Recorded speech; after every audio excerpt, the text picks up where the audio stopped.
Started to get a little claustrophobic.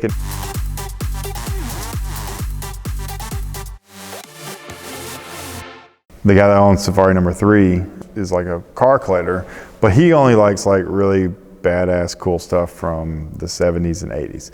So he didn't have any new cars or anything like that. And he said he was going to daily drive the Safari because he needed a car that he could daily drive.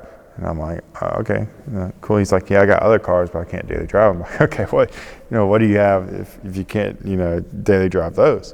And he lives in New Orleans, so he wanted a car that he could bomb down the French Quarter and Bourbon Street and all that stuff and not have to worry about.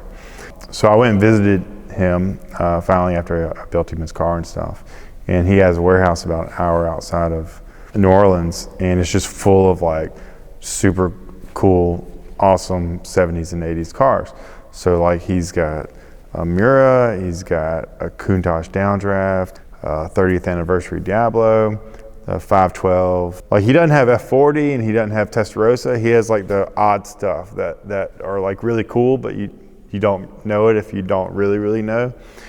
Zanardi NSX, Polar Blue 3-liter 930 turbo, Lancia Stratos, the old Lotus Esprits that look like submarines, just like really cool, unique stuff, and all like ready to go, on a drive. And Chris wasn't joking around. I get pictures of, the Safari at the airport in the parking deck, and he drives it all the time. I get pictures of it parked on the side of, the street somewhere downtown New Orleans. And I guess when you have all those cars, that your daily would be a very practical lifted 911 Porsche. That area is actually pretty nice to drive around. Like the roads are pretty nice. So he's like, pick 3 cars, let's take them out. I'm like, okay. The Diablo only has like 150 miles on it, so I didn't want to pick that one. But I was like, let's do the Countach Stratos and Turbo, because I had to put a Porsche in there. And he's like, all right, sure, let's do it. I'm like, really? Okay, let's go. And I'd never driven. I'm not the biggest fan of Lamborghini. Okay, I did have the Countach poster on my wall, and I think Diablos are awesome and stuff. But I'd always heard that the Countach was like just a terrible, terrible car. This Countach was like one of the best cars I think I've ever driven.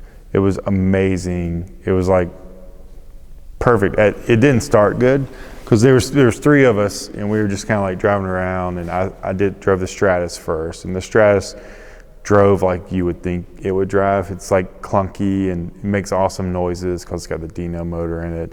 It's really fun to drive, but you turn the steering wheel like this much, and you're like, whoa, got a counter almost. It's pretty cool. Visibility, everything. I didn't fit in it at all. It was about what I expected. Turbo, I knew it was going to be good. I was instantly comfortable.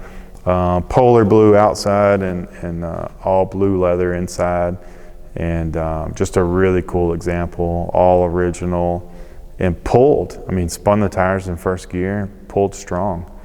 So then I drove the Countach next, and we just pulled over in the middle of nowhere out in the country on this 2-lane road, and we were swapping cars, and I hopped in the Countach and closed the door and was like, okay, let's see what we can do. And I tried to put it in reverse to turn around, and the reverse lockout, like I couldn't figure that. I couldn't get in reverse, and then I couldn't find the door handle, and they were like starting to drive away, and I was freaking out, and I started to get a little claustrophobic, and I had like the little tiny window, and I was like, had my arm halfway out of it, trying to wave them down, and I was like, this is not gonna be good. He turned around and got the car, found out where the door handle is hidden and everything, and finally got down. In the first 100 feet, I was like, oh, this is actually gonna be really good. The first mile, I wasn't even like flooring it all the way. It's a downdraft, so it's, I guess the most powerful one. And I wasn't even flooring it all the way. And I was like, this thing pulls pretty good. And then there was like a whole nother part of the gas pedal I didn't even know about. The noises and the feel and everything. So I guess the way Countaches go, if there's bad ones and then good ones, or a couple in between. But this one was like, I guess, a really good one, and it was pretty amazing.